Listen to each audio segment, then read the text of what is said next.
It's a really fascinating paradox. We accept absolute surgical precision in our professional lives. Like you look at a balance sheet, and if there is a discrepancy, well, the data points exactly to the failure. Right, it's totally visible. Exactly. It's visible, it's quantifiable, and you can resolve it. But when we look at the lives of highly successful individuals, founders, executives, senior leaders who have... The people who have seemingly conquered the external world, basically. Yeah, exactly. When you look at them, that precision just completely vanishes. They reach the pinnacle of their careers, look at the life they have built, and realize they are achieving everything, but feeling absolutely nothing. Welcome to The Debate. Welcome. And today we are examining this specific silent crisis through the lens of Muazzab Khaldi's 12 Days to Change Your Life and his 4 Interior Empires framework. We are asking a very targeted question about that critical first step of meaningful change. When a successful leader realizes their success feels, entirely empty, what is the most critical element of seeing their current reality honestly? And this is where we really need to lay our cards on the table. I take the position that an honest assessment requires systematically mapping out the specific signs of fragmentation across those 4 interior empires. Okay. Because high achievers, they suffer deeply because their distress is entirely amorphous. It's just a cloud. By breaking their experience down into objective categories, we remove the immense shame these leaders carry and replace it with actionable clarity. Well, and my position is that before any categorization or mapping can happen, an honest assessment requires a radical suspension of the executive fix-it mentality. The fix-it mentality. Right. The fundamental problem with high achievers is their conditioning. They turn every human experience into a strategy problem to be solved. So to see their reality honestly, they must first confront their existential emptiness without immediately rushing for a framework or a protocol to just optimize their way out of the pain. Let's start right there, actually, with the nature of that pain, because I think we need to understand how these leaders actually experience this crisis. The source material points out that the core issue isn't a lack of knowledge. It is fragmentation. Yeah, they don't just feel generally bad. Specific misalignment. For instance, a founder might have put all their effort into mindset without heart set. The mechanism there is that they develop this incredibly sharp, cold, calculating confidence that makes them great at strategy, but, it completely alienates their teams and ruins their marriages. Right. Or they have heart set without health set. They possess this deep empathy and they really care about their culture, but they are so physically exhausted they literally cannot execute on their vision. Exactly. And to see that reality honestly, they need the 4 interior empires framework: mindset, heart set, health set, and soul set. It needs to act as an objective mirror. But just think about how clarifying it is for a leader to point to this map and say, okay, my mindset is plagued by constant overthinking and self-doubt. My heart set is suffering from emotional distance and loneliness. My health set is trapped in burnout patterns and weak recovery. And my soul set has lost its meaning. Naming these specific points of fragmentation is exactly what demystifies their suffering. But hold on, if you present a highly structured framework to a grade A executive on day 1, aren't you essentially handing a perfectionist a new scorecard? I don't see it as a scorecard. It's a mirror. But a type A executive doesn't look at a mirror, right? They look at a dashboard. If you give a high-achieving CEO a 4-part framework right when they are experiencing this profound emptiness, what do they actually do? They turn it into key performance indicators. They will look at your map and say, my health set is in the red. I need to biohack my sleep, buy a wearable tracker, start taking cold plunges, and optimize my recovery. They completely bypass the deeper identity crisis. But isn't giving a struggling leader this specific 4-part map exactly like giving a pilot a diagnostic dashboard during severe turbulence? I'm not sure that's a fair comparison. Hear me out. When an engine is failing, the pilot doesn't need to sit in existential dread, right? They need to know exactly which system is malfunctioning so they can arrest the descent. The dashboard takes the personal failure out of the equation. The leader realizes, I am not broken. My systems are simply working against each other. See, that analogy actually highlights the exact danger I'm warning against. Giving a framework to a burned-out CEO is like giving an architectural blueprint to someone whose house is currently on fire. How so? Because they don't need to optimize the floor plan, they need to put out the existential flames. A human being is not an airplane, and a life stripped of meaning is not a mechanical failure. Executives already treat their lives like a machine. Right. That is precisely why they are burned out and feeling empty. If we just tell them their health set is misaligned, they will treat their body like a failing engine that just needs premium fuel so they can get back to flying the exact same route they secretly hate. But if we don't give them a diagnostic tool, how do they even articulate what is wrong? I mean, if you're a founder listening to this right now, look at your own calendar. How much of your heart set is actually just transactional networking? A lot of it, usually. Exactly. It's incredibly difficult to see that when you're in the thick of it. The misalignment we are talking about isn't always some dramatic, fiery collapse. It's insidious. It's the creeping realization that revenue is climbing, the board meetings are successful, and yet the success is completely hollow. The material gives us a specific tool for this, right? The executive coaching assessment. Which is a tool I value, but I think we view its purpose very differently. I defend the utility of this assessment precisely because it acts as a neutral mechanism. It is not a clinical diagnosis or a judgment.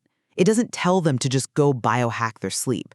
It gently shows the leader that they are heavily skewed toward one empire at the expense of the others. Sure, it provides a safe space. Yeah, it helps them identify which specific area needs attention so they can choose a more honest, measured next step. When someone is flailing in the dark, overwhelmed by imposter syndrome, giving them a structured assessment provides immense psychological safety. I fully agree that the executive coaching assessment provides psychological safety. But the true power of that assessment isn't the data it yields on a screen.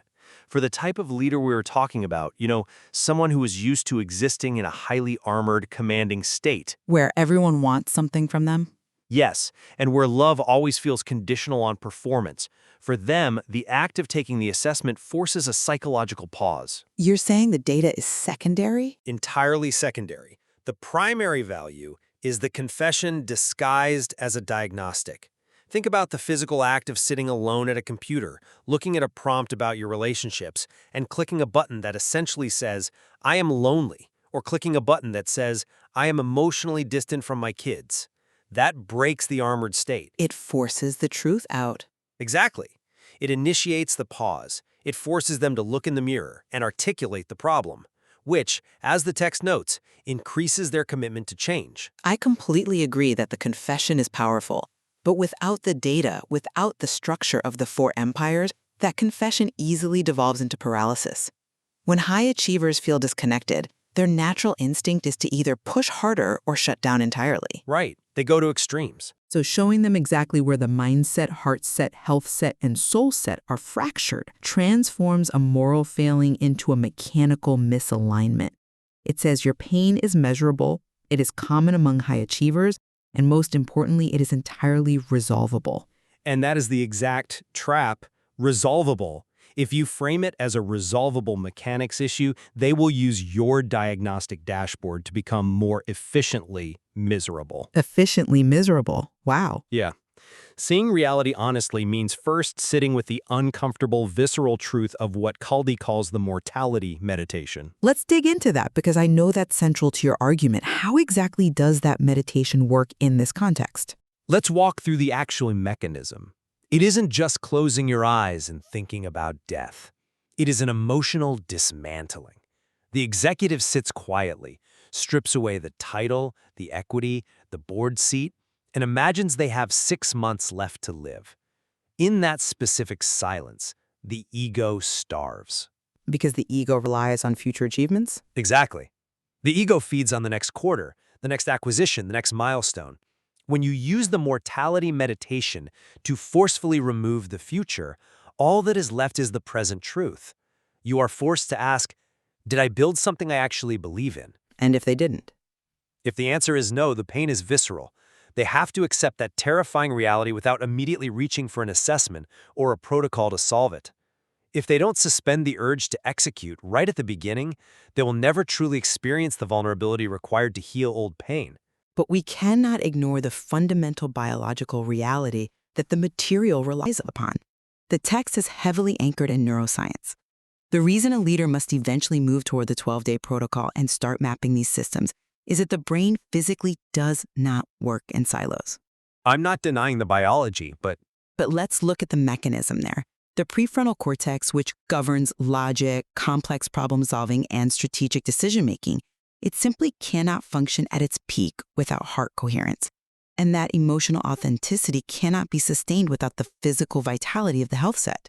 You cannot sit in the emptiness forever, meditating on mortality if your biological hardware is failing. no one is arguing that they should ignore their biology. But the material states that just 30 minutes of daily movement increases BDNF by 300%.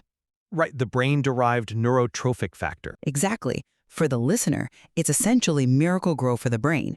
It builds new neural pathways. Furthermore, sleep deprivation reduces decision quality by over 40%.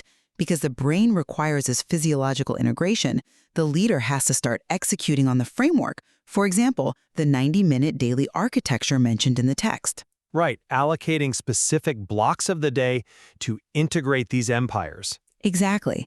It's a structured way to rebuild the machine. You have to recognize the mechanical need for neural rewiring before you can tackle the existential dread.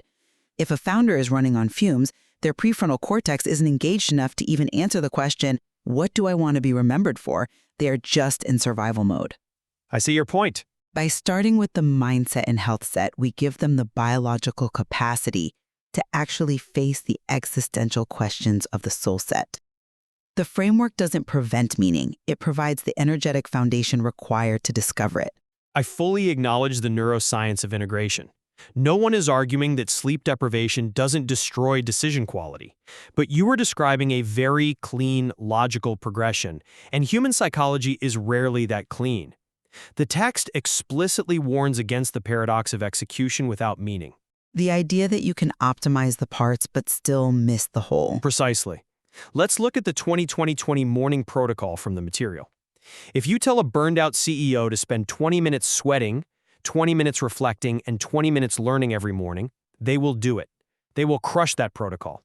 They absolutely will. You can do all the cognitive work. You can do the authentic heart work. You can do the physical vitality work. And you can still feel entirely empty because the anchor is missing. The anchor is the soul set.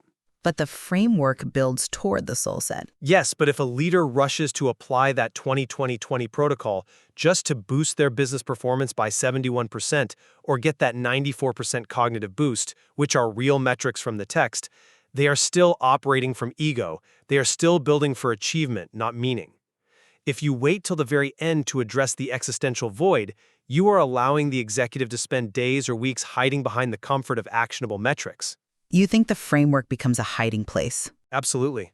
They will happily do breathing exercises and track their deep sleep because it feels like work. It feels productive. But true transformation, as the material suggests, requires moving from a reactive state to a commanding state, from being armored to being authentic. Right. You don't get there by treating your body and mind like a corporate turnaround project. Honest reality means letting the old identity completely dismantle before building the new integrated one. You have to ask, what would I build if money wasn't the goal? If you skip that just to go increase your BDNF by 300%, you were just building a stronger, faster, more resilient version of a person who is walking in the wrong direction. I understand the danger you are pointing to. It's the risk of optimizing for the wrong mountain. But I believe the 12-day protocol intrinsically solves for that by structuring the soul set integration at the end, days 10 through 12. And there's a very practical reason for this sequencing. Which is what? Capacity. The mortality meditation isn't a capstone. It is a heavy emotional lift. If a leader's health set is characterized by stress eating and weak recovery, and their mindset is trapped in indecision, they simply do not have the bandwidth to dismantle their ego. They'll just crash. Exactly. They will either panic or fall asleep. The systematic mapping of the 4 empires gives them the vocabulary to understand what is happening to them, and the initial protocols give them the biological strength to endure the deeper existential work. And while I hear your reliance on that structured progression, I remain convinced that it allows the executive to delay the most critical realization until they can sit in the discomfort of having built a life that looks beautiful on the outside but feels hollow on the inside, without a single metric to track or system to optimize. Any framework is just another distraction. Suspending the executive urge to solve the problem is the only way to truly confront the reality of an empty success. Well, it seems we are arriving at a point of convergence, despite our different entry points into the problem. Whether one starts by mapping the parts to gain cognitive clarity and biological capacity, as I suggest, or by sitting with the whole to confront the existential void and dismantle the ego, as you advocate, both paths point to the same undeniable conclusion found in the text. Exactly. Sustainable leadership and true anti-fragility cannot exist in isolation. A leader cannot just be a highly optimized brain, or just a deeply empathetic heart, or just an energized machine. Right, they can't just be a collection of high-functioning parts. Meaningful change requires integrating performance, health, emotions, and purpose into one unified, unshakable life. If you had to name one area of your life that looks successful from the outside but feels neglected on the inside, what would it be? If this conversation helped you see something more clearly, take the free 4 Empires assessment at musabkaldi.com/assessment.